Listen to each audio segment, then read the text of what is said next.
Guys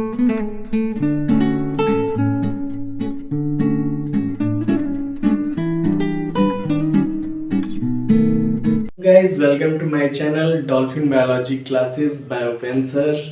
आज हम लोगों का टॉपिक है पत्ती यानी कि लीव्स। इसकी आकार की रूपांतरण भी देखेंगे कैसा ये होता है और इसका बदलाव किन किन रूपों में हो जाता है, इसमें चेंजिंग क्या क्या होती है। तो सबसे पहले हम बात करेंगे पत्तियां क्या होती हैं, कैसी होती हैं, इसके बारे में देखेंगे। तो पत्ती पौधे का अत्यंत महत्वपूर्ण वर्धी या कायिक अंग होता है। अभी बात आती है कि महत्वपूर्ण अंग तो होता है, उसके साथ साथ वर्धी या कायिक अंग है। तो सबसे पहले आपको जानना पड़ेगा वर्धी या कायिक अंग क्या होते हैं। तो मैं आपको बता दे रहा हूँ, फ्लावर का मेल और फीमेल पार्ट को छोड़ करके, यानी कि एंड्रीसियम और गाइनीसियम को छोड़ करके फ्लावर या प्लांट्स में जितने पार्ट होते हैं, फ्लावर के एंड्रीसियम और गाइनीसियम को छोड़ करके जितने पार्ट होते हैं वो सब वेजिटेटिव या वर्धी पार्ट होते हैं। चाहे वो टहनी हो, शाखाएं हो या आपकी पत्तियां हो, फल हो, ये सब सारी चीज़ें क्या है, वेजिटेटिव पार्ट्स हैं। उसके बाद और ये इम्पोर्टेंट क्यों है, क्योंकि ये खाद्य पदार्थों का निर्माण करता है। पत्तियां होती हैं, ये क्या करती हैं, फोटोसिंथेसिस करती है। फोटोसिंथेसिस करने से इनमें ग्लूकोज बनता है, यानी कि पौधों का वही भूषण होता है। तो ये खाद्य पदार्थों का निर्माण करती है। आगे है पत्ती तने की पर्व संधि से विकसित होती है। जो पत्तियां होती हैं तने के पर्व संधि यानी नोड से विकसित होती है, डेवलप करती हैं। मैंने आपको पिछली वीडियो में भी बताया था नोड्स और इंटरनोड क्या होते हैं। एक बार मैं आपको और बता देना चाहता हूँ। जैसे ये है, एक शाखा है, फिर यहाँ से पत्तियां निकल रही हैं, यहाँ से निकल रही हैं, ये आप देख रहे हैं ना, ये पत्तियां निकल रही हैं। तो ये जो होता है यही नोड होता है, संधि होता है और पर्वसंधि होता है, और ये जो होता है संधियां होती है। यानी कि नोड है, संधि और बीच का इंटरनोड है। तो संधि से ही, नोड से ही क्या निकल रही है, पत्तियां निकल रही हैं। उसके बाद पत्तियां प्ररो के शीर्षस्थ मेरिस्टम से निकलती है। यह समानतः हरे रंग की होती हैं। यानी कि कोई भी भ्रूण है, ठीक है, कोई बीज है, भ्रूण है, इसमें से रसांकुर निकलता है, ऊपर परांकुर निकलता है। तो ये परांकुर प्ररो से ही निकलती है, प्ररो जो ऊपर वाला है, और ये मेरिस्टेम से निकलती है। मेरिस्टेम का मतलब शीर्षस्थ कोशिकाएं, शीर्षस्थ पत्तियां।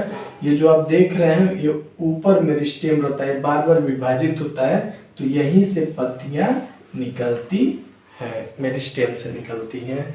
और समांतर जो पत्तियां होती हैं वो किस कलर की होती हैं, हरे कलर की होती हैं। ज्यादातर पत्तियां हरे कलर की होती हैं।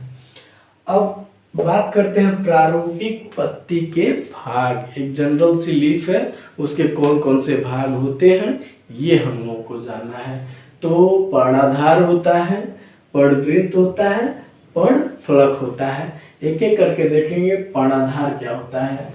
आप इसमें देख रहे हैं ना, ये जो पत्ती है ये यहाँ आधार से चिपकी हुई है, इसी को बोलते हैं पर्णाधार। थोड़ा चौड़ा होता है, जहां से शाखाओं में जो पत्ती आकर के ऐसे लगी रहती है, ठीक है। तो पत्ती का ये जो भाग होता है, जो शाखा स्टेम से लगा होता है, इसी को हम बोलते हैं पर्णाधार। उसके बाद आता है पर्णवृत्त। तो पर्णवृत्त जो होता है, ये जो पार्ट आप देख रहे हैं ना, पर्णाधार से लेकर के और यहाँ तक का, तो इसको हम बोलते हैं पर्णवृत्त, यानी कि पेट्यूल बोलते हैं। उसके बाद आता है पर्णफलक, लैमिना। ये जो भी आप देख रहे हैं ना, ये पूरा जो पार्ट है यही पर्णफलक है, लैमिना है, जिसमें पूरी पत्ती का आकार दिखाई देता है। पर्णाधार देखिए लिखा गया, पत्ती का वो भाग जो तने या शाखा से जुड़ा रहता है, जो शाखा से जुड़ा हुआ है, पर्णाधार कहलाता है। प्रायः कुछ चौड़ा होता है, जिससे इसे जुड़ने के लिए पर्याप्त आधार मिल सके। ये जो पर्णाधार होता है थोड़ा चौड़ा होता है, जिसकी वजह से उसको वहां से जुड़ने के लिए पूरा पूरा आधार मिल सकता है। इसके बाद हम लोग देखेंगे, तो अब हम लोग देखेंगे बी वाला पर्णवृत्त। अभी हम लोगों ने उसको देख लिया था पर्णाधार को। अब हम लोग देखेंगे पर्णवृंत के बारे में। यह पत्ती का डंठल होता है, ये जो पत्ती है ना इसी का ये डंठल होता है, इसी को पेटियोल बोलते हैं, पर्णवृंत बोलते हैं। इसका ऊपरी भाग सिरा के रूप में पर्णफलक के अंदर धंसा रहता है। ये जो हम लोग पर्णवृंत देख रहे हैं ना, इसका ऊपरी भाग क्या है, सिरा के रूप में पत्ती के अंदर धंसा हुआ है तथा निचला भाग पर्णाधार के रूप में शाखा से जुड़ा रहता है। तो जो पर्णवृंत है इसका निचला भाग पर्णाधार के रूप में होता है और ऊपर का भाग पत्ती में सिरा के रूप में धंसा रहता है। उसके बाद हम देखेंगे जब पर्णवृंत अनुपस्थित होता है तो पत्ती को अवृंत या सेसाइल कहते हैं। कुछ पौधों में आप देखेंगे कि ये पर्णवृंत नहीं रहता है, ये पर्णवृंत नहीं रहता है, उसको हम लोग सेसाइल बोलते हैं। जैसे धान ऊन में आप देखे होंगे, धान ऊन का पौधा होता है, इस तरह के लगे रहते हैं, ठीक है, उनकी पत्तियां ऐसे लगी रहती हैं।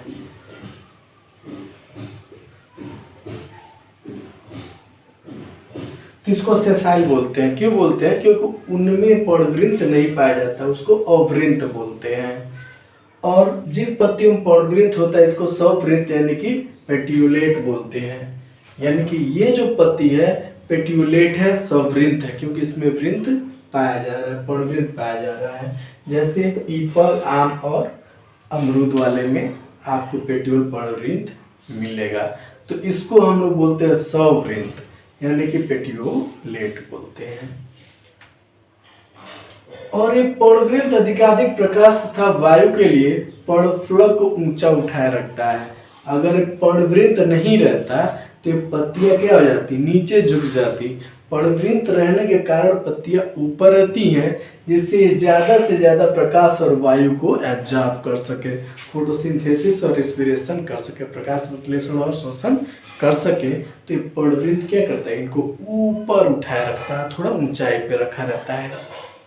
उसके बाद आता है पर्णफलक, लेमिना की बात करते हैं। ये जो आप देख रहे हैं ना, ये चारों तरफ से जो पत्ती का किनारे वाला होता है इसको लेमिना या पर्णफलक कहते हैं। इसमें क्या है, ये पत्ती का फैला हुआ भाग है, जो देख रहे हैं ना, पत्ती का फैला हुआ भाग है। इसके मध्य में पर्णवृंत से लेकर शीर्ष तक मोटी धारा रहती है, जिसे मध्य सिरा कहते हैं। इसके मध्य में आप देख रहे हैं ना, पर्णवृंत से लेकर के और आखिरी छोर तक ये क्या पाया जा रहा है, एक सिरा पाया जा रहा है। और मध्य सिरा से पार्श्व सिराएं निकलती हैं। ये देख रहे हैं ना, मध्य सिरा है, इससे जो निकल रही हैं नीचे ऊपर, ये पार्श्व सिराएं होती हैं, लैटरल वेन होती हैं, जो बाद में छोटी छोटी सिरिकाओं में बट जाती हैं। देख रहे हैं ना, छोटी छोटी सिरिकाओं में बट जा रही हैं। उसके बाद ये फलक में जाल बनाकर कंकाल का कार्य करती हैं। ये फलक में क्या बना दी है, एक जाल बना दी है, और यही जाल क्या करता है, पत्ती का कंकाल बनाता है, और इससे पत्ती को दृढ़ता मिलता है, यानी कि पत्ती मजबूती से रहती है। पर्णफलक का प्रमुख कार्य होता है भोजन का निर्माण करना। चौड़ा भाग है, प्रकाश को ट्रैप कर लेगा, लाइट ट्रैप कर लेगा, जैसे प्रकाश संश्लेषण हो जाएगी, और श्वसन एवं वाष्पोत्सर्जन क्रिया में भाग लेना, यानी कि श्वसन भी करेगा और वाष्पोत्सर्जन भी कर लेता है। चलिए अब हम लोग देखते हैं पत्तियों के प्रकार, पत्तियां कितनी तरह की होती हैं। तो इसमें आप देख रहे हैं, एक सरल पत्ती होती है, दूसरा संयुक्त पत्ती होती है, सिंपल लीफ और कंपाउंड लीफ। एक एक करके देख लेते हैं, सिंपल लीफ क्या होता है, कंपाउंड लीफ क्या होता है। तो हम सबसे पहले देखते हैं सरल पत्ती यानी कि सिंपल लीफ। इसमें क्या रहा है, इसमें एक पर्णफलक होता है जो साधारणतः समूचा होता है, यानी कि जो पर्णफलक है वो एक समान रहता है। फिर कभी कभी पर्णफलक कटा भी हो सकता है, कभी कभी पर्णफलक कटा भी हो सकता है, जैसे ये देख रहे हैं ना, ये कटा हुआ है। मूली के पत्ते में आप देखे होंगे कटान भी हो सकता है, लेकिन मध्य सिरा पर्णवृंत तक कभी नहीं पहुंचता है। ये जो कटान है ये मध्य सिरा तक नहीं पहुंचता है। अगर ये मध्य सिरा तक पहुंच जाता तब ये सिंपल लीफ नहीं होकर के कंपाउंड लीफ हो जाता। तो ये नहीं पहुंचता है। तो ये मूली का पत्ता, आम का पत्ता है, ये दोनों एक सरल पत्ती का बेस्ट एग्जाम्पल है, बहुत ही अच्छे उदाहरण है। उसके बाद हम बात करते हैं संयुक्त पत्ती का। संयुक्त पत्ती में क्या होता है, इसमें पर्णफलक का कटान मध्य सिरा या पर्णवृत्त तक पहुंच जाता है। ये देख रहे ना, पर्णफलक का कटान जो है ये मध्य सिरा तक पहुंच गया है, जिससे फलक कई छोटे छोटे भागों में बढ़ जाता है। देख रहे हैं ना, छोटे छोटे भागों में बढ़ जाता है, जिससे पर्णक या लिफलेट्स कहते हैं, ये सब लिफलेट्स है। ऐसा एग्जाम्पल हम लोग देखते हैं इमली के पौधे में, इमली के पत्ते में देखने को मिलता है। अब हम लोग देखेंगे पत्तियों के रूपांतरण, मॉडिफिकेशन ऑफ लीव्स। पत्तियों का प्रमुख कार्य भोजन का निर्माण करना है। पत्तियां सिर्फ भोजन निर्माण करती है, लेकिन कभी कभी पौधों की कुछ पत्तियां किसी अन्य कार्य के लिए अपने रूप को बदल लेती हैं। ऐसी पत्तियों को रूपांतरित पत्तियां कहते हैं। और ये इसका एग्जाम्पल 6 हम आपको दिखा रहा है, 6 एग्जाम्पल है। जैसे पर्णप्रतान होता है, लीफ टेंड्रिल्स, पर्ण अंकुश होता है, लीफलेट हुक्स, पर्णकंटक होता है, लीफ स्पाइन, पूर्ण सल्क पत्र, स्केल लीव्स होते हैं। 5वां है पर्णावृंत, फाइलोड होता है। 6ठा है घटाकार पर्ण, पीचर प्लांट्स होते हैं। कोशाकार पर्ण, ब्लेडर शेप्ड लीव्स होते हैं। इन सबको हम एक एक करके देख लेते हैं, आपको हम इसके बारे में बताते हैं। तो चलिए दोस्तों, अब हम लोग देखते हैं पत्तियों के रूपांतरण, मॉडिफिकेशन ऑफ लीव्स। अब यहाँ पे हम देखेंगे पत्तियां किन किन कार्यों के लिए अपने रूप को बदल देती हैं, उनका मॉडिफिकेशन कैसे हो जाता है। तो पहले नंबर पे है पर्णप्रतान, लीफ टेंड्रिल्स। इसकी क्या विशेषता है देखते हैं। कुछ प्रदान पौधों में पत्ती पतली तार सदृश रचना में बदलकर स्प्रिंग के समान कुंडलित हो जाती है। देख रहे हैं ना, जो पत्ती है तार के समान होकर के स्प्रिंग की तरह बदल गई है, और किसी आधार पर छूते उस पर लिपट कर पौधे के आरोहण में सहायता करती है। जैसे ही कोई आधार मिलेगा, ये टेंड्रिल क्या करेगा, उसको लिपट लेगा और इसको ऊपर चढ़ने में सहायता प्रदान करेगा, जिसको बोलते हैं आरोहण, क्लाइंबिंग। क्लाइंबिंग मीन्स चढ़ना होता है। तो आधार से ये स्प्रिंग की तरह रचना जो होती है, जिसको हम टेंड्रिल बोलते हैं, ये उससे चिपक करके इस पौधे को ऊपर चढ़ाने का काम करती है। उदाहरण में आपको जंगली मटर देखने को मिलेगा। जो जंगली मटर होते हैं उसमें टेंड्रिल आपको बहुत अच्छे से दिखाई देगा। फिर आता है पर्ण अंकुश, लीफलेट हुक्स। हुक्स से नाम ही स्पष्ट हो जा रहा है कि उसमें हुक लगे होंगे, हुक जैसी रचनाएं होंगी। जैसे असम में पाया जाने वाला बिग्नोनिया नामक एक पौधा है, जिसके संयुक्त पत्ती के 3 अग्रस्त पर्ण तेज नुकीले वक्र अंकुशों में परिवर्तित हो जाते हैं। तो संयुक्त पत्ती का जो अगला सिरा होता है, ये 3 नुकीले वक्र अंकुशों में परिवर्तित हो जाते हैं। जैसे बिल्ली का पंजा होता है, वैसे ही ये परिवर्तित हो जाते हैं, और ये किसी पेड़ के छाल में अटक कर पौधे को चढ़ने में सहायता प्रदान करते हैं। बेस्ट एग्जाम्पल है आपका असम का बिग्नोनिया। उसके बाद आप देख रहे होंगे पर्णकंटक, लीफ स्पाइन्स। लीफ स्पाइन में सबसे बेस्ट एग्जाम्पल आपका नागफनी है, पेंसिया है। और बबूल वगैरह भी देखने को, बेर वगैरह भी देखने को मिल सकते हैं, खजूर में भी मिल सकता है। इसमें क्या होता है, पौधों में पत्तियां नुकीली कांटों में परिवर्तित हो जाती हैं, जिसको हम पर्णकंटक कहते हैं। देख रहे हैं ना, पत्तियां नुकीली कांटों में परिवर्तित हो गई हैं, इसी को हम पर्णकंटक कहते हैं। और इससे बेनिफिट ये होता है कि जो जानवर वगैरह होते हैं इसको चरते नहीं है, यानी कि पौधा बच जाता है कांटों की वजह से। साथ ही साथ ये मरुस्थलीय पौधों में वाष्पोत्सर्जन दर को कम कर देता है, यानी कि इस पे वाष्पोत्सर्जन नहीं होता है। बेस्ट एग्जाम्पल आपका बेर, खजूर और नागफनी है। तो अब हम देख रहे हैं पत्तियों के रूपांतरण में चौथा पॉइंट है सल्कपत्र। सल्कपत्र भूमिगत तनों में पाया जाता है, जैसे प्रकंद, घनकंद, जैसे आलू वगैरह था, अदरक वगैरह था, उसमें पाया जाता है। भूरे और कत्थई रंग के कागज के समान बहुत पतला होता है, ठीक है, सल्कपत्र। और ये कलिकाओं का रक्षक आवरण होता है। जैसे ये अदरक है, अदरक के ऊपर कागज की तरह एकदम रक्षक आवरण होता है, जिसको हम सल्कपत्र कहते हैं, अदरक में पाया जाता है।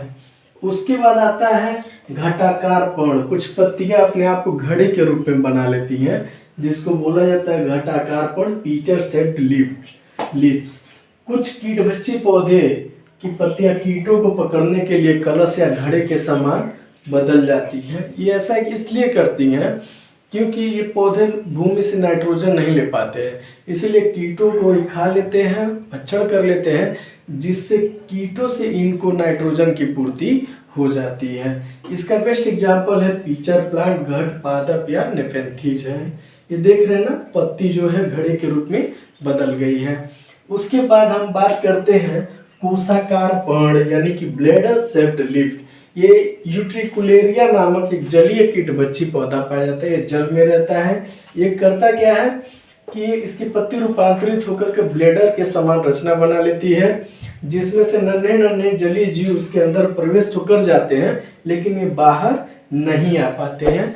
तो इस तरह से हम देख रहे हैं कि हमारे पास पत्तियों के रूपांतरण है, अनेकों कार्यों के लिए है, और इस तरह से टॉपिक खत्म होता है।